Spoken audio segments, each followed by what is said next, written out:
and welcome to another booktube video from me, Lauren, from Lauren and the Books. What's this doing here? This is a massive big box of books that I received yesterday.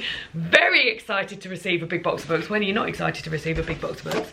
And in this here video, I'm going to be talking about the big box of books that I received. There's 24 books in this box. We can get rid of that now. And I'm going to talk about them all with you today, and who sent them to me. And that also links in with the fact that we've got the next Cosy Reading Night coming up, so stay tuned for that. So 24 books I've got here in 4 categories of fiction, non-fiction, children's fiction and picture books, all sent to me by the lovely people at Independent Bookshop Week. So these 24 books that I'm going to be showing you are all on the Independent Bookshop Week Awards. The shortlist came out on the 12th of May, so you may well already know about it. We're going to be talking you through what books have been shortlisted and which ones I've read, which ones I'm excited for, potential winners, and then the winner will be announced on the 23rd of June. Now, following that, you may have been here a while. You may well have joined in with some Cosy Reading Nights, but for the past few years, the lovely people at Independent Bookshop Weeks have sponsored the Cosy Reading Night that we do in June, and we make that Independent Bookshop Week Cosy Reading Night. And I encourage you guys to get yourself some books to read for that Cosy Reading Night from an independent bookshop, whether you visit it in person, buy online, and I film a TBR of me going to an independent bookshop and buying some books and picking the books that I'm going to read for Cosy Reading Night. That will all be happening, so that will be happening in June. But I just wanted to hereby announce that the next Cosy Reading Night will be on Saturday the 24th of June. It will be Independent Bookshop Week Cosy Reading Night. It will run between the hours of 7 PM and 10 PM BST, and I'll be active on Instagram and Twitter throughout using the hashtag Cosy Reading Night. And then there'll be a vlog of it going up the next day. Lovely, lovely. Can't wait for it all to happen. So yeah, there's a bit of notice for you. About 6 weeks I think it is that you'll have to get ready for your Cosy Reading Night. And yeah, so let's celebrate the fact that there's a new Cosy Reading Night coming with these lovely books that have been shortlisted for the Independent Bookshop Week prize.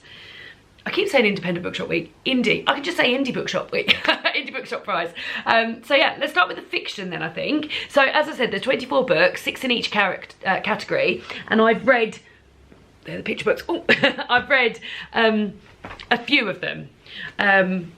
But I think they're all, it's very, very exciting. So yeah, we'll start with the fiction one. So, starting with the fiction ones, and one that I've read already, which I really enjoyed. It's Akwaeke Emeze's You Made a Fool of Death with Your Beauty. So I read this last year. It's a really sort of like sexy love story between a young woman who goes abroad with her sort of like, I wouldn't even call him boyfriend, but very new relationship, and then meets his dad, who is a famous chef, and she ends up getting into a relationship with him, and all of this happens. And yeah, it's really, really got some real graphic shagging in it. And it's just, the whole thing is just chemistry. I really, really enjoyed it. And also, like, there's some real backstory in there with grief and having lost a partner, and yeah, it just sort of like covers lots and lots of ground. So can completely see why that would be shortlisted, because it's great. Next up is The Sea of Tranquility by Emily St. John Mandel. I have only ever read Station 11 by this author, and I really, really enjoyed it. Now, recently, I've seen that a lot of people have enjoyed this, and I saw this appear on quite a few people's best books of last year. And I was thinking of getting my hands on a copy anyway, so imagine my delight when here it is already. So I don't know what this is about, but I've just seen lots of people hyping it. So, lives separated by time and space have collided, and an exiled Englishman, a writer trapped far from home, and a girl destined to die too young have each glimpsed a world that is not their own. Travelling through the centuries between colonies on the moon and an ever-changing earth, together their lives will solve a mystery that will make you question everything you knew to be true. That sounds really, like, spacey. I really love this front cover as well. It's got this sort of person submerged in the sea, and then there's what I think is a moon, and then all of these golden stars on it. Lovely, lovely. So excited by that one, very excited by that one. Then I've got another one that I've read. I've got Demon Copperhead by Barbara Kingsolver. This has been longlisted and now shortlisted for the Women's Prize as well, and it's just won the Pulitzer, so you can completely see why this book is shortlisted for this prize as well. So this is a retelling of David Copperfield, a book that I hadn't read going into this, and we follow Demon Copperhead rather than David Copperfield, and his life and the sort of trials and tribulations of his life, being in care, being with his mother and that not working out, and the relationships he forms. There's a lot in there about drug addiction, and yeah, I found it is this, I feel like I can't believe how small this paperback is compared to how big the book is and how long the audiobook is. I think this is well, I mean, you can see it's a prize-winning book, and when I heard that this was on the long list for the Women's Prize, I thought at that time that is going to win the Women's Prize. So yeah, I already thought it was a, oh, she's cut herself. I already thought it was a prize-winning book, so it could well win the fiction Indie Bookshop Prize. It could well do it. Next up is another one that I've read and enjoyed. I actually listened to the audiobook of this and the audio performance was amazing. It's Young Mungo by Douglas Stewart, who's the author of Shuggie Bain, who won the Booker Prize, you may well remember. And yeah, this is similar to, well, I haven't read Shuggie Bain, but I've heard that this was very similar. So if you sort of liked that, you will go into this loving it. Following young Mungo's life, and that's actually similar potentially to Demon Copperhead in terms of like the stuff that happens. It's set in Glasgow. Like I said, the audiobook was absolutely wonderfully performed, and yeah, sort of trials and tribulations of a young lad. There's murder in there, there's all sorts of stuff going on in there, and yeah, really wonderful sort of voice, and written in that Glaswegian accent and all the way that things are said. Like I said, the audiobook was fantastic, but yeah, again, can completely see why this has also made it to the shortlist. Then I've got one I haven't read and I weren't even aware of, and this is in hardback. It's the only hardback book that's been sent to me, so I assume it's only very recently out. Oh, no, it was published in 2022. This is Best of Friends by Camila Shamsi, also a prize winner, won the Women's Prize in 2018.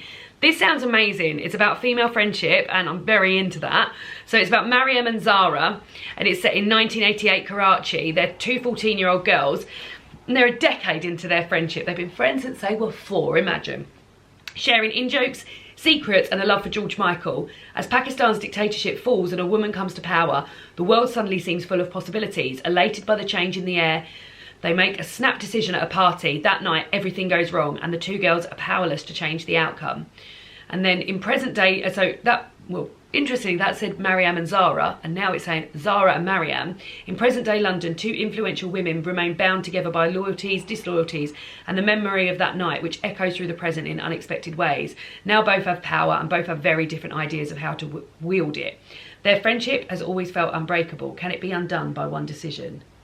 Yeah, I think that sounds absolutely great. Very excited to read that one. And then the last one in the fiction shortlist is The Leviathan by Rosie Andrews, again one I haven't read. This is set in Norfolk in 1643. It says, with civil war tearing England apart, reluctant soldier Thomas Treadwater is summoned home by his sister, who accuses a new servant of improper conduct with their widowed father. By the time Thomas returns home, his father is insensible, felled by a stroke, and their servant is in prison facing charges of witchcraft. I knew it was going to be witchcraft. Norfolk, 1643, that screams witchcraft. Thomas prides himself on being a rational modern man, but as he unravels the mystery of what has happened, he uncovers not a tale of superstition, but something dark and ancient linked to a shipwreck years before. Something has awoken, and now it will not rest. And I wonder if that is linked with this wonderful front cover, which is sort of like snakes with this gold. So, snaky witchy book, that sounds exciting. So yeah, those are the 6 books that are shortlisted for the fiction part of the prize. Let's move on to the non-fiction. 24 bloody books, what a treat. So, because I opened this beforehand because I wanted to have a little look at them. And like I said, some I've read, some I've heard of, some I've not heard of. But when I looked at the non-fiction book, what I really loved about this is that they're sort of like, non-fiction is such a specific, I guess in the same way that fiction is, it's such a specific thing. If you've got an interest in something, then of course you're going to be interested in the non-fiction and a book about that. So what I'm really thrilled with about this shortlist is that there's really sort of like specific non-fiction stuff, and then sort of like memoir type stuff, or stuff about science, for like more broader stuff. So I love the sort of range in this non-fiction shortlist. So we'll start with the sciencey book. So the first book on the non-fiction shortlist is The Importance of Being Interested: Adventures in Scientific Curiosity by Robin Ince, who has a foreword by Brian Cox, not Brian Cox from Succession, the other Brian Cox. And yeah, what interests me, so it's a book about science, and the first line of this blurb I was like, oh yeah, I feel that. So it said, Robin Ince abandoned science at secondary school, bored by a fog of dull lessons and intimidated by the barrage of equations. And that is exactly how I felt about science. Up until secondary school, I'd always been quite interested in science. As soon as it got split into sort of like chemistry, physics and biology, and the teachers that I had were just sort of going through the motions of teaching it, I just lost complete interest in it. So that I was already hooked in. But 20 years later, he fell in love with it, and now he presents one of the world's most popular science podcasts. Every year, he meets hundreds of the world's greatest thinkers. In this witty and often profound tour through science, Robin argues that scientific wonder should be for everyone. Packed with interviews featuring astronauts, comedians, teachers, quantum physicists, neuroscientists and more, as well as charting Robin's own journey with science, The Importance of Being Interested argues that many wrongly think of the discipline as distant and difficult. For the glorious appeal of the night sky to why scientific thinking helps us navigate a divided world, this optimistic book will leave you with a thirst for intellectual adventure. Doesn't that sound bloody great?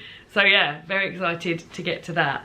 Very excited to get to that. I listened to a science podcast actually with Rick Edwards, and yeah, I need to start thinking. I feel like the podcast they're alluding to is The Infinite Monkey Cage, which is a BBC Radio 4 science podcast that's been going on for ages, and I think I listened to it maybe a little bit like when podcasts first started coming out, honestly, like probably about like 20 years ago if it was running that long, and yeah, I enjoyed it, so maybe I need to get back into that and get back into science. So there we go, first book on the long list, on the non-fiction shortlist, which is looking good. The next one is one that I'm very, very interested in reading.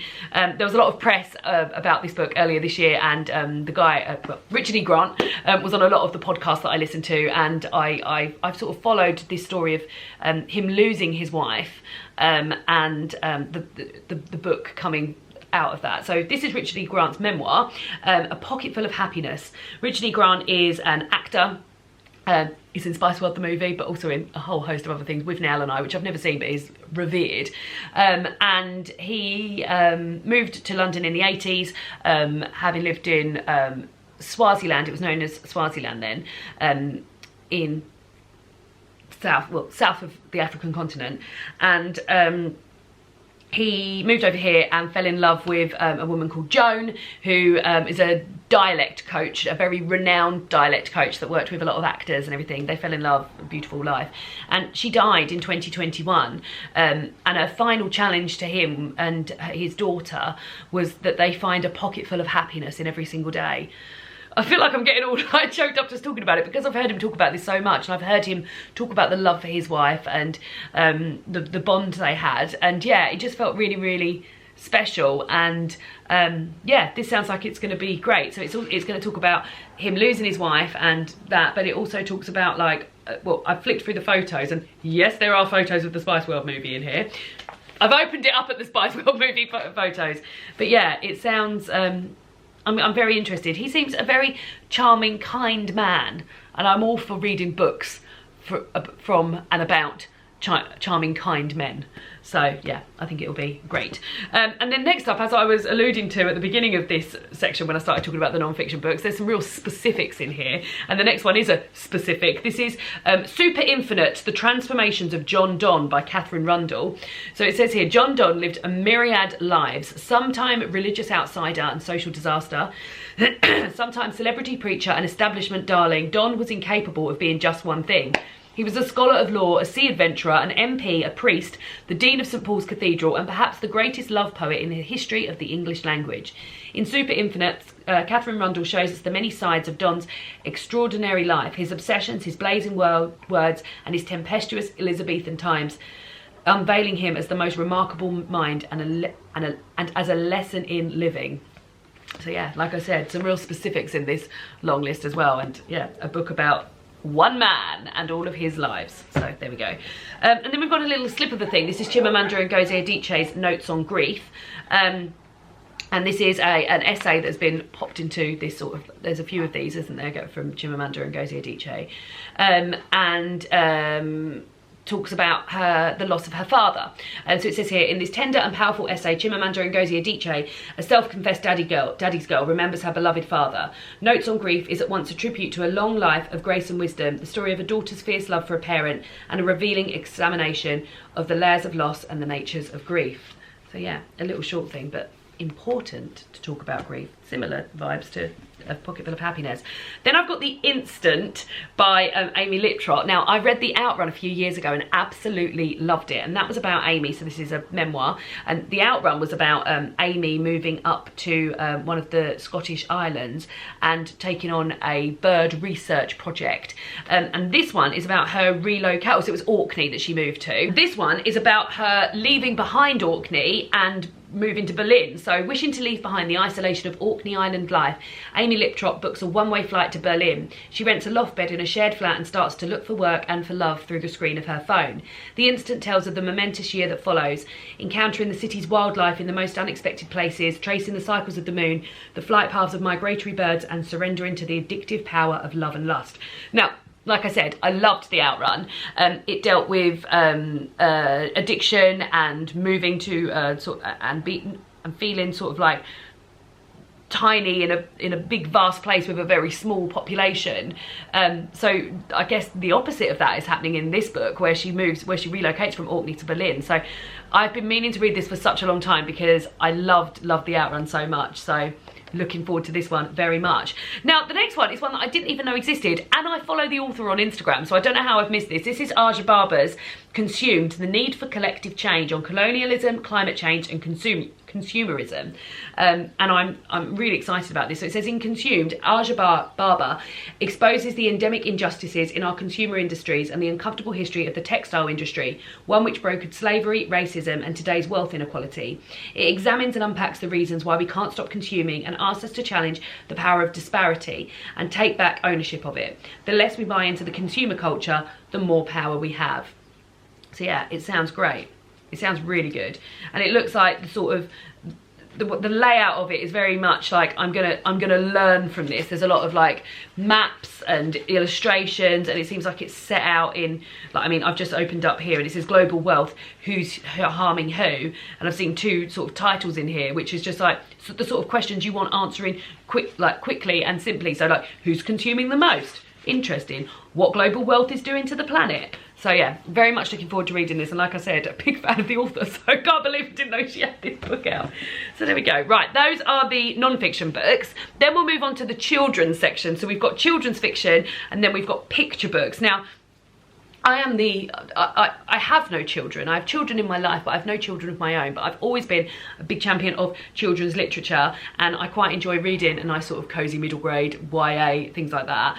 And also, I just really, really appreciate picture books and the beauty of them. So both of these things are very exciting to me. I do have a niece who I spend a lot of time with, and she's going to be very, very excited about these 6 picture books. But we'll move on to the picture books shortly. We're going to do the children's fiction first.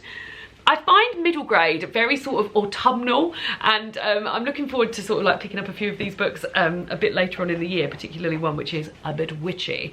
But first of all, we've got Skandar and the Unicorn Thief by A.F. Stedman. It says here, a new hero takes flight, and there is Skandar, I imagine, atop a unicorn. So it says, Skandar Smith has only ever wanted to be a unicorn rider, but just as his dream is about to come true, things take a dangerous turn. A dark and twisted enemy has stolen the world's most powerful unicorn, and as the threat grows ever closer, Skandar discovers a secret that could blow apart his world forever.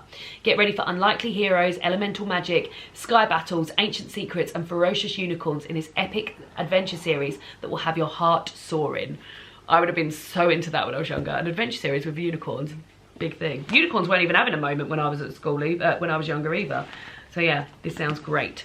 And then we've got Marv and the Pool of Peril, which is written by Alex Falassi-Koya, and the pictures are by Paula Bowles. It says, suit up, step up, it's time to become a hero. And what I appreciate about this children's fiction book is that there are sort of like more middle grade books edging into sort of like adult books, but there's also these books which are like my cousin's daughter, she's really into reading these sort of like big books that you can read along bigger books, that they're sort of like the stepping stone, I guess, between a picture book and a novel, because they've still got great illustrations, but they're mainly font and mainly text. So yeah, I think this one's going to be fun, and I think I might even ask if next time I'm around there I can read this to her. So it says here, Marvin and his friend Joe are at the water park when supervillain Hydro arrives and sets her army of robot sharks loose in the pool. What Hydro doesn't realise is when Marvin puts on his superhero suit, he becomes Marv. Unstoppable, invincible, and totally marvellous. But even superheroes get scared sometimes, and Marv must overcome his fear of the water before he can dive to the rescue. It says the super suit is powered by two things, kindness and imagination. Luckily you, Marvin, have tons of both. Isn't that lovely? So yeah, that sounds great fun. This is the one I alluded to earlier being a real autumnal read. This is Hedgewitch by Skye McKenna. Witches aren't born, they're made. And this looks as though from the back of it that this is the second book in a series, because there's the first one here called Woodwitch. And the front cover is just absolutely gorgeous. It's got mushrooms, it's in the woods, there's sort of like woodland creatures mooching around. It looks amazing. So it says Cassie Morgan has run away. After 7 years spent waiting for her mother to return, she flees her dreary boarding school and sets out to find her. But the world outside her school is full of hidden magic and children have been going missing. With the help of a talking cat and a flying broom, Cassie escapes to the enchanted village of Hedgeley. There she will begin her training in the practical schools of witchcraft with the Hedgewitch, who watches over the hedge, the vast forest that marks the border between England and Fairy. Doesn't that sound lovely? I can't wait to read that. That looks great.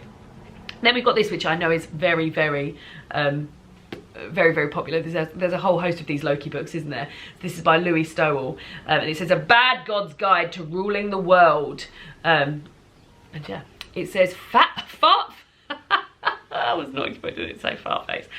Fartface 4 is going to be the hero in the school play, while I, Loki, am the villain. To steal the show and prove myself good, I must 1. Make Thor look bad, 2. Convince everyone I'm brilliant, 3. Find a cursed ring to make my darkest dreams come true. Wait, what? And this is a lot of illustrations throughout this. It reminds me a little bit of like the books that were out when I was younger, the horrible history books, which I know are still going strong, but it reminds me a little bit of that. So yeah. 2 more books here about Loki. A Bad God's Guide to Being Good, A Bad God's Guide to Taking the Blame. And this is A Bad God's Guide to Ruling the World. I think it seems proper fun. The illustrations are very low as well. Very, very funny. It's a very sneaky looking hamster on the back here. And then we've got another one which I feel is very exciting. We've got The Elemental Detectives by Patrice Lawrence. This says, step into a world where magic sparks beneath the surface. Elemental spirits, the fiery dragons, the airy fumis, the watery chads and the earthbound magogs have existed peacefully alongside humans for hundreds of years. Until today. A sleeping sickness hangs heavy in the air and monsters stir in dark corners, but who is to blame? Marcy and Robert are the elemental detectives chasing clues to avoid catastrophe, facing a riddling dragon, a tentacled plague monster from the deep, and the ghosts of Hyde Park in their race against time mission to solve the mystery of the millennium.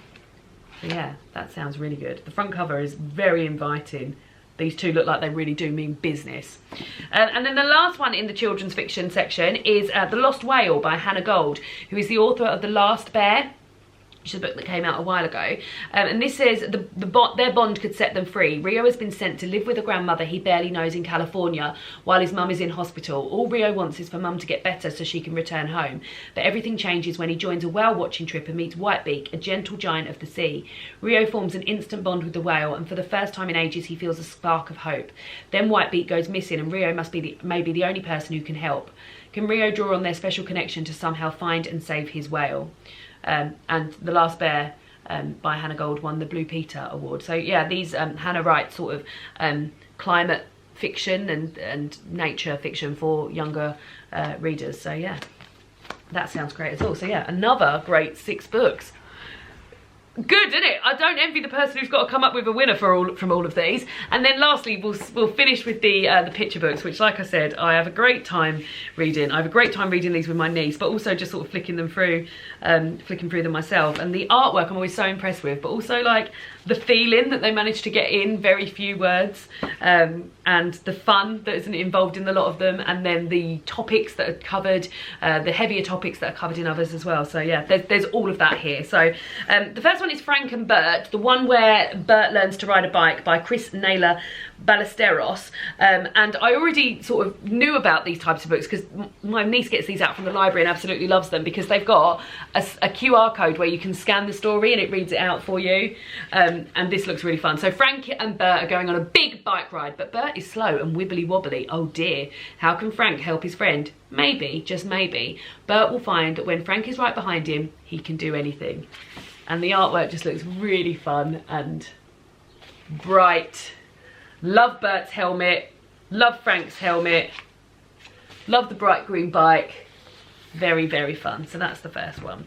Then we've got, this feels beautiful, by the way. I don't know what's done with this one, but it's absolutely beautiful. So this is A Hero Like Me. This is written by Angela Joy and Jen Reed and illustrated by Larry Salaberria. Absolutely gorgeous. So it says, they call him Hero, but he's no hero, not to me. Every day on our way to school, a little girl sees a towering statue. A statue of a man who sold freedom for cotton and tea. The world around her say this man is a hero, but she knows he's not a hero, not a real one. Heroes are hard to find. She looks for them around corners, under rocks and on TV, but there are none that she can see. And so the little girl writes their names and marches for them instead. And that statue, he doesn't belong. He doesn't stand for kindness. He doesn't stand for peace. Maybe he shouldn't stand at all. And this is inspired by the events in 2020 when the statue of the slave trader Edward Colston was pulled down and thrown into Bristol Harbour. I remember vividly watching that video and feeling moved by it. And this is a groundbreaking picture book that provides important lessons and gives children an example of a hero that's just like them. And again, the illustrations in this are amazing. So there's part of that there. And here is the moment happening. So yeah, like I said, the front cover of this feels so nice. The front cover's amazing. Yeah, so there we go. Another great one. And then we've got Timid by Harry Woodgate. This looks very, oh, Minnie's awake. This looks very, very fun. Very, like, the front cover's beautiful. Timmy absolutely loves to perform, but only when there isn't an audience. Most of their time, they struggle with their shy inner lion who seems determined to keep them out of the spotlight. Will Timmy ever be able to strike up the courage to face their fear and perform on stage? And again, this looks great. Look at Timmy being all shy and this big lion. I'll show you another page. Oh God, this is gorgeous. Oh, look at this, and them all in their clothes for the show. Amazing. So yeah, that sounds great too. I know, Timmy, yeah. Move that. And then we've got this, which is, like I said, like the artwork in a lot of these is just amazing. So this is The Boy with Flowers in His Hair by Jarvis. It says, his name is David. He's the boy with flowers in his hair, and he's my best friend. And here we go. Look, here's David with the flowers in his hair, playing with his friends. Just looks beautiful. Ooh, looks as though those flowers in his hair come out for a while, so just beautiful. Like the, I guess that's like watercolours or something. Gorgeous. Then we've got John Agard. This is another one where the artwork's amazing. John Agard's Windrush Child, which is written by John Agard and illustrated by Sophie Bass. It says, with one last hug, Windrush Child waves goodbye to his Caribbean home and sets sail across the ocean to Britain. In this powerful picture book, full of hope and promise, celebrated poet John Agard and illustrator Sophie Bass movingly evoke the journey made by children and their families as part of the Windrush generation. And this has got sort of like, it's very good, sort of like repetitive. Well, it's written by a poem, so it's sort of like the words are really beautifully chosen and lovely. I mean, look at this. The artwork and the words say, around you Windrush Child, blue water rolling by. The sky in that and the, amazing. And then we've got here, walk good, and the sea's wheels carry on spinning. Gorgeous, gorgeous, gorgeous. Yeah, I know, Minnie, they're all lovely, aren't they? Do you know what? You're going to have to make You've been asleep all day, and as soon as I want to film, you're just up and being cheeky. Right, the last one is The Gecko and the Echo by Rachel Bright and Jim Field. Look at that gecko, he looks like he's having a great time. In the sun-drenched island paradise, one little gecko with a big personality dreams of becoming a star. From first light to midnight, it's always the Goldie show, but the road to fame can be a lonely, winding path, one which takes Goldie on a surprising journey of self-discovery. And it says here, a flamboyantly funny tale about the power of giving our very best to the world and the wonder of what comes echoing back. Let's have a look at the artwork in here. This is very bright and fun. Oh! There's the gecko saying, woo! And here's another one. So yeah, very fun. So there we go, an amazing selection of 24 books, like absolutely amazing. Like I said, I wouldn't fancy being the person here who has to pick a winner from each of these sections because they're amazing. As I said, Cosy Reading Night to celebrate Independent Bookshop Week will be going ahead on Saturday the 24th of June between the hours of 7 PM and 10 PM BST. Come along for the follow. Like I said, there'll be a TBR going up soon with me visiting a bookshop and buying some books for there. And also, I mean, there's going to be some books here that I'm going to want to read as well. So I'll probably be splitting the evening into sort of 3 and reading a book per hour. And I'm going to pick one of these books from here as well so that I can be involved in the prize as well. And we'll know by then what's won the prize. So maybe I'll pick the prize-winning book. Well, a prize-winning book. Maybe I will do that. Cool. So yeah, let me know what you think of the books, and I'll see you all again soon for another BookTube video. Goodbye. Say bye, Minnie. Bye-bye.